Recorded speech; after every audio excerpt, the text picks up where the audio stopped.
За улаан пальто тоожийнхаа 10 дахь хэсгийг унших гэж байна. Та бүхэн маань дугааруудаа алгасгүй сонсож байгаа гэдэгт итгэлтэй байна. Зохиол маань бас сонирхолтой хэсэг дээр зогссныг санаж байгаа хаа. За ингээд уншъя. Сэтгэл нь түгшиж, элдвийн бодолд эргэцсэн альма жижүүрээс нь ч асууж лавлалгүйгээр цайц 103 тоод гэлөө яалаа гэж үлгэртэн үгэлж явсаар тэр хаалгыг олж шагаалаа. Цагтаа уцтай залуухан хүүхэн уцаартаагаар түүнийг ширвэн харснаа. Та дуудахыг хүлээгээ цаанаа суужээ да гэлээ. Үгүй яруу хулгайч дээрэмчин шиг юм болох нь шивтэй. Нэг муу цагтаа хүүхэн загнуулаад гэж бухимдан бодсоор альма үүдэн дэх түшлэгтэй төмөр сандалд зэнзээдүүхэн сандааллаа. Сандлын буланд 12 3-тай байрын хоёр хүүгүн хоорондоо нударалцсан суух нь зүгээргүй гайхлууд боллоо. Хөөе, та хоёрын ар гэрээс хүн ирэх юм уу? Гэсээр нэгэн залуухан энгийн хувцастай бүсгүй ирж асууснаа цагдаа хүүхний өрөөлөө яваад орчихлоо. За альма ороод ирдээ гэж удалгүй дотроос түрүүн суужсэн цагдаа хүүхэнд бодлаа. Альма орж өмнөх сандал дээр нь суухад. За хэн блэ? Овг нэрээ хэлээрэй. Би юу? Дугарын альма. Амрыг ирэн намайг дислэгч Бямсүрэн гэдэг. Хүүхдийн байцаагч. Танаа хөршөөс мэдээлэл ирсэн учраас хэрэг нээгээд зарим зүйлийг тодруулах гэж дууцсан юм аа. За номин гэж танаа төрсөн хүүхд мөн үү? Энэ үгийг сонсоод альмагийн нуруугаар нь хүүт дааж хорхой аргагнуулан гүөх шиг л болоод явчихлаа. Уучлаарай юу гэсэн үг вэ? Дахин хэлье. Иргэдийн өргөдлийн дагуу шалгаж байна гэж танд хэлсэн шүү дээ. Танаа охин номин хинээс төрсөн бэ? Гото юу гэсэн үг вэ? Надаас л төрсөн шүү дээ. Та нар ч одоо тоглоод байгаа юм аа. Яагаад байгаа юм? Дүүргийн цагтаагаас дуудаад байна гэхээр нь хүн андуурсан бах гэж бодсон. Би чинь хүүхдийнхаа төрсний гэрчлэгийг иргэний бүртгэлийн газраас лавлгааг нь тэгж яриул их барьж авсан. Их баригч нь дуудаад ирж болно шүү гэж сэхэ орсон альма ширүүллээ. Тэгснэ. За би уурлаач яах юм бэлээ? 50 амгалан тайлбарлаж үзье гэсэн бодол төрж гэж ууж амьсгаа авснаа. Наминг би 2008 оны 8 дугаар сарын 10-нд Ихнэлхсэн эрүүл мэндийн төвд төрүүлсэн юм л да. Төрхийн архивт сторонж байгаа. Та нар шалгаж үзэхгүй юу гэлээ. За ойлголоо. Бид шалгаж тогтоох юмаа хариуцъя да. Та явж олно. Уучлаарай. Цагдаагийн хэлцэн бодог шохоо үнэрсэн шинхэн байшингаас гарахдаа альмагийн хамаг л биеийн салганаж хөлн гуйлаж байлаа. Хатгүрүү залгуул утсан салгаатай. Өдөд дөнгөж 3 өнгөрч байхад уцаа салгах хүнч биш дээ. Дахиад л сэтгэлд нэг л муу совин татах шиг зүрх төгшөө тавьчихлаа. Охиныхын цэцэрлэг тарахт өгч байсан тул цас тагтаршсан зөргөөр явсаар автобусны бодолд очин хотын төв рүү хөдлөлөө. Тэдний гэрээ ойролцоо цэцэрлэг олдохгүй байсан тул альма таньдаг хүнээрээ арын хаалгатуулан байж охиноо хотын төвийн нэгэн цэцэрлэгт өгсөн билээ. Тэр орой Минжма их барьхан онлын семинартаа бэлтгэж судал пингийн хаалга нь пэр хитл онгоох эв хавгүй төв тавхийн хүн дээр алхалах чимээ чигдэлсэн байшингийнх нь муу хаалгыг дэлб татах шиг болоод хадгүй зогсож байлаа. Урд нь хаалгаар нь чимээг өхөн орж ирээд үүдний дэргэд тавьсан алчуурт гутлаа удтал үрэн санаа зовонгуй нэв хилэн зогсдог хадгүй өнөөдөр яасан юм хөрөмнийх нь ингэр зам задгай галзуухны умгар өрөөг нь цастай гутлаараа туучин улаан галзууг гихч нь орж ирээд тэр хоёрын суудаг өрөөний үүдэн дээр ирж зогсноо хичээлээ хийж суугаа Минжма руу хилаан харж. За та нар чин яасан их цагдаад матаас өчтөг муусан бацаанууд вэ? Нялх хүүхэд аль дэмий юм ярихыг тэр гэдгийг Монгол хүн хаяага хадардгүй юм да мэдвүү? Муусан бацаануудаа гэж хашгичлаа. Зоргтын өмнө сорхичгээ барьж суусан галаач эр хүн юм гэсэндээ ихчигээ өмөрч үсрэн бослоо. Хадгүй хаа. Та чи яаж ийна? Үгсэндээ агсраад байгаа. Энд чи мууч гисэн урагшаа харсан үдтэй айл шүү. Муу нусга бацаан дууга татчээ. Минжма чи яасан их цагдаад матаас өчтөг хүн бэ? Би бол ажилчин хүн. Хинд ч гай тарилгүй бор хотоодоо тэжээж аваа эцэг хүн. Гэтэл намайг хүүхдийн хулгайч гинэ гэд говьлан алхаснаа Минжмагийн сууж байгаа хуучин муу ширээг нь шаагаад авлаа. Галаа ихчийнхээ өмнө хүндэлтэн зогсож. Хөөе, хатгүй хаа. Та битэд альжгнаад агараа. Танаа хүүхд чинь л надад өөр аав ээж би энтергээд байдаг үсттэй. Бидэнд бас иргэний үүрэг байдаг юм шүү гэлээ. Тэр хоёрыг багт нь хаяад явсан ч гэлээ. Аав нь хизээч агсанд согтуу тавьж хүүхдүүдэд айлгаж хичээж байгаагүй. Тэдний удамд ер нь арх удаг хүн байгаагүй тул Минжмаа хүлчөө хүний агсагналд айсандаа зүрхэн салгалтлаа балмагджээ. Тэгтэл үүдний пингийн хаалган сархийн онгож сандарч мэгдсэн альмаа толгоо нүцгэн гүйн орж ирээд хөөе хадаа яаж байгаа юм бэ? Явъя л да. Айл амтай айлгаж хичээгээд яаж байгаа юм бэ? Гэлээ. Тэгснэ. Уучлаарай миний дүүнер гэхэд хоолой чичирхэлж байлаа. Хатгүй ихнэрээ үзээд арагшааныг ухарснаа. Миний охиныг хулгайлсан хүүхэд гэнэ үү? Ном бол миний хүүхэд, миний охин мэдүү гэхэд альмаа ирж нөхрөө суугдан цааш татад чангаасаар хаалгаар түлхэн гаргажээ.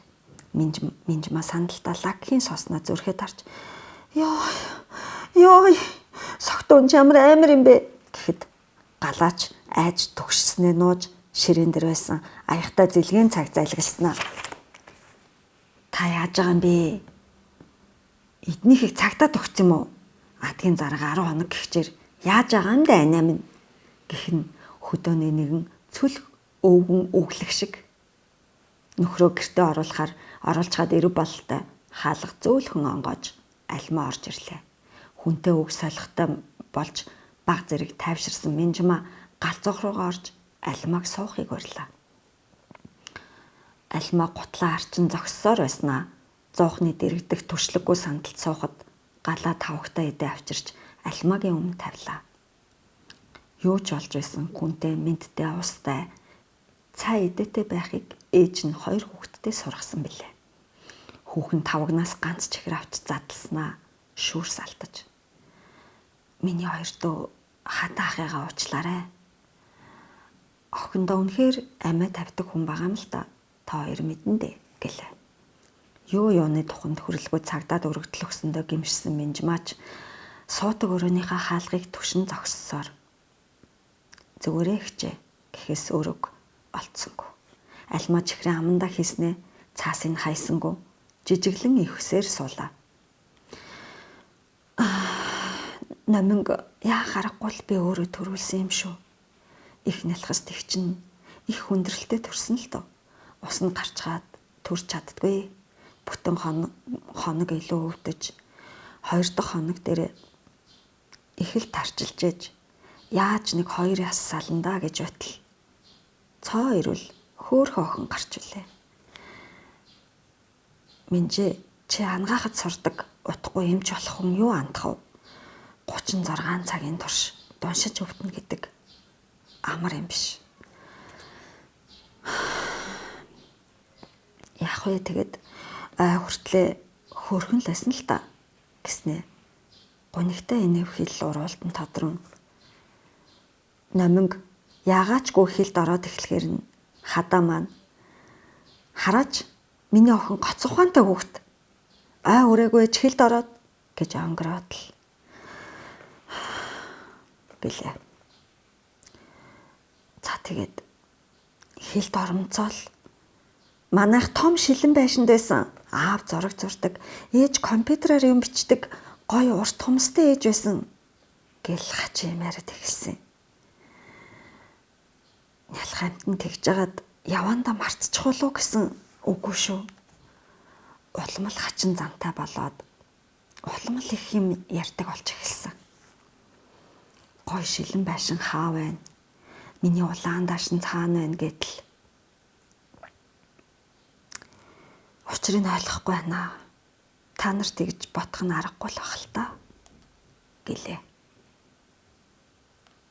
Минжмад хөөрхий тэрих яг л өөрийнх нь ижи илэгний хатуурл нэмжлэхийг болж гисэн аимшигт оншоо сонссон тэр үдших нь мартахын аргагүй дүр зурагтай адилхан тунж өрөвдмөр санагдахад өөрийн ирэхгүй самсаан шархираад иржээ. Тэгээд тэсэлгүй минь Альмагийн хажууд очиж нурууг нийлэн аргадаад Альма хичээ. Харин таал намайг уучлаарай. Номинг тийм юм яриад байхаар л би гайхахта цагтаа төгчихсөн юм л да хичээ. Өстой тийм юм болж уучлаарай гэлээ. Альмаач сууж байснаа тайвширсан бололтой босоод зүгээр их ч нота харъя да. Хада охиноо тэрвэрэд орондоо орсон байгаа. Унт гэд би загнацсан юм л да. Манай хүн миний үгнээс гардгүй мó гэлээ. Альмаг гэрийнхаа зүг гарахад галаа ихч рүүгээ зэмлэнгүү харц чулуудаад тавхтай эдэгээ хураалаа. Минжмад дүүдээ хэлэх үг үнэхээр олцсонгүй. Маргааш нь унтлагын цагаар номингийн нойр нь огт хүрсэнгүй. Хүнжил дотроо барби хүүхэлтэйгээр хэсэг тоглож байснаа тэссэнгүй босоод ирлээ. Багш нь ангидаа юм бичиж суугааг охин сайн мэдж байлаа. Номин босч шахаага углаад унтлагын өрөөнөөсөө гарч хонголд очив. Цэцэрлэгийн хонглын цонхоор харахад гадаа цас бодрон хоёр борхон болжмор цонхны тавцан дээр суучихсан юм тоншин хөөхөн гихчин буур хийж байлаа. Болжмор хөөхөндөө боо борцгон дуртай да өвөл болохоор даардаг да өвсөн доогуур шургадаг да гэсэн шүлэг мэддгээ эргэн санаж. Худлаа шүлэг байна. Өвөл хизээ өвсөөсэй гэсэн бодол орж ирэхэд ганцаараа мушин инээмсэглэжээ. Болжмор хамгийн хөөрхөн амтэн шиг түүнд санагддаг юм л да.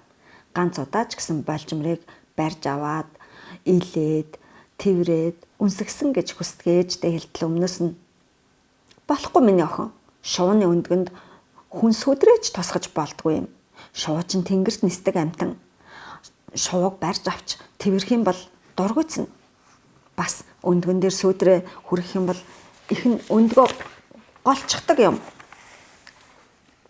Шувууны үүр босноо л бол их шувуу нь тэр хүний төмөр дөрөг сэтэртэл хараадаг гэж эмээ намайг баг ахад сургадаг байлаа гэж охинд үл ойлгохдох юм ярьсан нь огт таалагдаагүй лээ.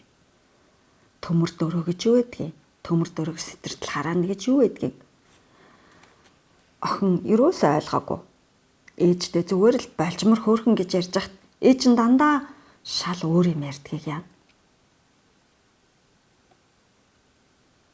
Тэгээд төмөр дөрөө гэж юу юм гэж асуухад аав нь миний охин морь унахад эмээл тогтдог доо.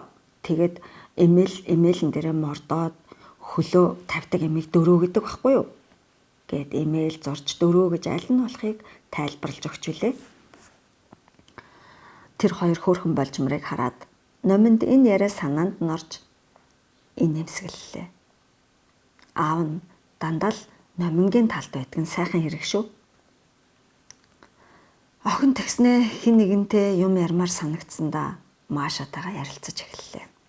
Энэ үеэр навчаа багш хүүхдүүд сэрэгт өгч байгааг анзаарч унтлагын тасалгаагаар шагаатал номингийн ор хоосон байлаа. Сандарсан багш угаалгын өрөөлөв шагаснаа хонглын зүүн болон унтлагын хувцастайгаа цааш харна ганцаараа ярьж зогсох номинг олж сая л нэг юм санаа наварчээ. Би Минжээ эгчтэйгээ том гэртээ очих юм чин. Гэхдээ манай аав Минжээ эгчийг цагдаад бичих өгсөн муу хүн гэсэн. Тэгээд намайг Минжээ эгчийн гэрт очиж болохгүй гэсэн штэ Маша гэж дөнгөнтөл ярихыг харж гайхсан багш. Цочоочгүй гэж болгоомжлон "Номио миний хөө" гэж аяархан дудлаа. Гисэн ч охин цоччихлоо. Тэгээд цочсондоо тэрч зогссон хүүхэлдэйгээ унгаад эргэн харжээ. "Оо, миний хүү цочцсон уу?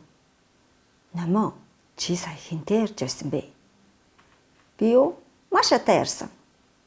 "Миний хүү, Номио, Маша гэж хин юм?" "Маша юу? Миний найз гэж танд хэлсэн бидтэй" гэж жишимчгүй хэлснэ. Өөдөөс нь дүрслээд л харж зогсох охины гараас багш хөтлөөд ийш тийш харснаа. "Номио миний хүү, энд хинч байхгүй шүү дээ. За явж орондоо даарчлаа штэ." Гэсээр хүүхдүүд нам унтаж байгаа унтлагын өрөөлөө дагуулan орж оронд нь хэвтүүлжээ. Гадаа цас бодорсаар л байлаа. Багш охины энэ хин юмтай ярьдаг тухай ээжд нь хэлэхэр шийджээ. Хүүхэд хөөрхөн юм төсөөлж, ганцаараа ярих, аль эсвэл найзуудтай худлаа ярих залхын алийг тэрхэвдээ. Гэхдээ номин бусад хүүхдээс их өөр хүүхд юм. Үе үе хүүхдүүдээс холдоод гав ганцаархнаа байна. Зожигорно. Эсвэл божигнсан хүүхдүүд донд гав ганцаараа л тоглоно. Юм л бол хүүхдүүдээс холдож хөнгүү газар олоод ингээл хий юмтай ярилцаа зогсчихно. Заримдаа сэрүүндээ зүүдэлж байгаа юм шиг хачин байдалд орж сэрхээрээ хүүхэд шоглоно. Энэ явж зүгээр хүүхд бишээ. Эцэгт нь хэлэхгүй болохгүй гэсэн бодол төрж. Өвөл гэсэн сэдвээр заах хичээлийнхээ төлөвлөгөөг бичгээ зогсоож бодолд орон сууж байлаа.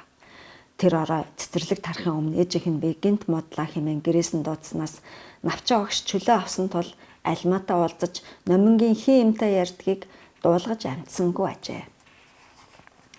Нэгэн орой Минжмаа нилээд эрт тарж иржээ. Цагаан гэгээ тасраагүй байсан юм. Минжмааг муу жижигхэн байшингийнхаа гадаа гацаа цоочтойгоо ноцолдож зогсдол хадгуугийн хашааг тэдний хашаанаас тусгаарладаг хамрын нэг банзан сөхөгдөж тоодгор хөвөнтэй дээл өмссөн номин охин шагаалаа. Тэгснээ өөрийг хараад "Минжээ ихчээ" гэж цангинуулахад амнаас нь уур гаргаж Минжмаа хэд хэдэн шүлэгнийхээ ард гарах гэж мачисаар энэ 7 хоногт бяцхан охины бараг хараагүй лээ. 11-р сар гарч хахир өвлийн жихэн оройн жаврыг хаг яран цангинах охины дуунаар өөрөө ирэхгүй инээмсэглэн тийшээ харлаа. "Хүүе, сайн уу миний дүү?" гэсээр түүнийг номингийн дэргэд очиход охин "Минжээ ихчээ, хоёулаа манай том байшинтай гэрт хизээ очих юм бэ?" гэхэд альмаа гэрээсээ цохож "Хөөе номоо, орчи. Аав чинь чамд юу гэлээ?" гэж хангинахтаа Минжмаатай ч минд мэдлэлцэнгүй. Номын их рүүгээ эргэн харснаа Минжмаагийн зүг агарт хин үнсэлт илгээгээд гэр өөдөө гүйчихлээ. Минжмаа эртүүд цогтоо нөхрөөсөө санаа зовхдоо аманд орч голуучлгуугаад байсан. Өнөөдөр дугарахчгүй яачаа вэ? Ямар тагтал нь буруу өргөцч гисэн юм бол тоо. Олон ааштай гэдэг нь гэж дургуулхан бодсоор гэртээ оржээ. Цагдаагийнхан хатгүй альмаа хоёрыг нэг удаа дуудаж мэдүүлэг аваад хүүхдийн төрсний гэрчлэгээний лавлгаа хорооны тодорхойлт гэх мэт баахан бичиг авчруулж үзээд чимээгүй болсон ч тэр яозгүй явдлын уршиг ундарсаар байгаа тул альмаа ууртай байгаа нь энэ аж. Тэр үдши альмаа гэртээ ороод охиноо тэрвэр нам унтсан нөхрийнхөө утсыг санаандгүй үзтэл гэртээ зүгээр харьсан уу хайраа гэсэн мессеж олсон аж. Гэтэл дугаар нь түүний голыг самартал хардах сэтгэл төрүүлдэг тэрл хүүхнийх байх нь тэр. Тэр хүүхэн гэдэг нь нөхрийнх нь экс наж. Альмаа 7 жилийн өмнө хадгууг багын амрагаас нь салган булааж авсан хүн. Тэгтэл цагдаа дуудагдлаа гэж сэтгэл өмөрн арх усан гих нөхөр нь сумынхаа 10 жилийн ихэнтэй уулзсан. Цаашлаад тэдэн донд анхны хайртай бүсгүй нь хамт байсан болж таржээ. Энэ оюутан хүүхэн хөршин босноос хойш номин өнөөх дэмий юмаа мартах нь бүх хэл улам их ярьдаг болж явсаар хүүхэд хулгаалсан хэрэгт гүтгэгдэж эцэст нь хатхуу экстэйг учирдаг болж дуусах нэ. Яста балагтай хүүхэн гэхээс альмаа боож өгмөр бухимдаж Минжмаад уурлалсаар явааны. Гэтэл маргааш нь альмаагийн хотод байдаг ганц нагац их чинь гинт цус харуулж цэцэрлэгээс охиноо авч амжихгүй болчихжээ. Хатхуу ажилласаа ойр ойрхон чөлөө авах арга огт байсангүй. Эцэст нь түүгээр явсан гайг үүгээр дутсан хэмээн дотроо адлаад байсан Минжмаа гуйхаас өөр арга альмаа тулцсангүй. Тэр өдөр их барихан хичээлийн курсын ажлаа амжилттай хамгаалсан Минжмаа ажлаа эртхэн дуусгаад амрах ангийнхантайгаа кино үзэх санаатай байтал альмаа номинг цэцэрлэгээс нь авч тус олооч гэж гуйжээ. Өчигдөрхөн хүүхдээ хашгичин дуудаж мэндийн солиогүй байсан хүн ийн шалчитлаа доошоо орсонд бүсгүй их л өрөвдөжээ. Амьдрал дандаа санснаар болдгүй. Адармаатай эдгэдгийг ээжигээ алтаж үнчирснээс хойш оройд ортол ухаарсан хүн бол Минжмаа үлээ. Хүн хүндээ тусдаа явсны муу гэж үгүй шүү охин минь. Хүнд л тос олж яв. Хүнд хизээж битгий муу санаж байгаарай миний охин. Муу санаа эзний отно гэдэг юм да. Муу юм санаж явах тэр хүндээ л муу байдаг гэж ээж нь үргэлж загтаг байсан билээ. Ээжийнхэн сургаал ээжигээ дурсах тусам цээжинд нь хадагдсан нь. Альмаа хичээ за тэгээ та битээ санаа зовоорой. Би номинг авчи. Ашгүй дээ. Төрлийн маань ганц ихч цус харвчгаад сандаргаад Өстой их баярлаа. Их чинь дүүгээ шагнаа. За зүгээр дээ их ч. Айл сахалт болсод нэгэндээ туслахаас яхав дээ. Гэж Минжмаг хэлээд уцаа таслахад. Минжээ 7 дугаар ширээнд тооцоог нь аваачаад өгөөч гэх дуу гарлаа. Менежерийн дуунаар бондос хитэл цоцсон бүсгүй нөгөө ширээ рүү нь хариалглаа. Цагаа харуул 4 тохиж байлаа. Номингийн цэцэрлэг тэдний ажлаас тийм ч холгүй байдаг аж. Цалман тэргүүтэй ангийнхан кино театр дээр уулзцгаая. Чи хаана вэ? Ажлаас чинь чамайг очиж авах уу? Гэлцэн баахан шалгаасан ч Минжмаа нэгэнт хөршийнхөө бяцхан охиныг цэцэрлэгээс нь авахар болсон. Бодоод байхад бас киноны тасалбар, эрдэн шиш, ундаа гэсээр дүүтэйгээ 2-3 өдөр бор хотоодоо өлхөөн божилгож хүрэхээр хідэн төгрөгийг ийхүү ганц оройн дотор дашин шог болгохоос номингийн ачаар аврагдсандаа баярлах шиг Минжмад 1000 төгрөг ч гэсэн аминд ортголдоо. Тэр өдөр зоогийн газар нь ачаал багтаа байсан тул Минжмаа чөлөө авч ядах юмгүй байлаа. Бүсгүй хувцас солжгоод ажилчны хувцас солих өрөөний намхан адарт тулсан ханын толинд өөрийгөө зэрвсгэн хараад цүнхээ мөрөвчлөлөө. Тэгснээ уруулаа өнгөлөхөө мартснаа санаж уруулаа өнгөлөгчөө авлаа. Хизээний л 100 зан дэвтрүүд нилээд овортой том дээл гар компьютерээр чигсэн явдаг. Хөдөөний ирчүүдийн богц шиг том гихчийн хар цүнх нь хүнд гэж жигтэйхэн. Ээжийнхээ өмсдөг асан хар цэмбэн брит малгайг дарж өмсөд өнгөрсөн жилийн авсан яргуу ягаан өдөн хүрэн өмссөн даржинхан хувцастай оюутан охины цонхгор цагаан царай өдөөсөн ширтэж байлаа. Уран давхраатай жижигхэнүүд зассан юм шиг нарийнхан өмсгөн давгүйч хамар нь ялимгүй шантгар бас дэндүү эцэнхий туранхай шингэвтер зөөлөн өснө дөнгөж мөрөө шүргэнэ. Сайхан хуцлаад жагаан торцчгол муугуул царай зүсийг түнд эцэгхэн харилсан аж. За галагийн хилтгэр өнөх бяцхан чөтгөрийг олж авъя да. Минжмаа охин дүүтэйсэн болоос Минжмаа охин дүүтэйч болоосэй гэж багадаа их л хүсдэг байжээ. Түнд номин бүтээгүү мөрөөдлийнх нь биелэл юм шиг хөдөө үлдсэн нагц ихчих нь мөндөл шиг хөөрхөн юмнуудыг сансан сэтгэлийнх нь тайтгарл болдог тул номин хизээч төвөгшөөдгүй байлаа. Минжмаг цэцэрлэг рүү ороход хүүхдээ авахар ирсэн эцэг эхчүүд наад өрөөнд нь ид бужигнж байлаа.